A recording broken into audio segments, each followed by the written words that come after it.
প্রকৃতির গুইসাপ ভাবনা। দেখলেই আমরা বনের ভয় ছোঁয়ায় পাই, গুইসাপ শুধু একটু কিন্তু পানি জানি নয়, না সে আসলে সে কারো প্রকৃতির ক্ষতি করে না। ভারসাম্যের এক নীরব পাহারাদার। নীরবে বেঁচে থাকাই এই প্রাণীটির প্রকৃতির নীরবতার ভারসাম্য মাঝেও রক্ষা আছে বেঁচে বড় থাকার ভূমিকা পালন করে সাহায্য। রাখে। এই গুইসাপ তার জীবন্ত সব প্রাণী ভয়ঙ্কর হয় না, দেখেন কিছু প্রাণী শুধু ভুল বোঝায়।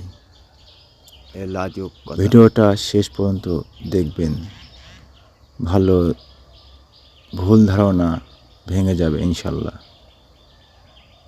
এরা কিন্তু নীরব বনে ধীরে চলে গুইসাপ, চোখে তার প্রাচীন সময়ের গল্প। চুপচাপ থাকে যে দুর্বলতা নয়, প্রকৃতির জানে ধৈর্যই আসল শক্তি।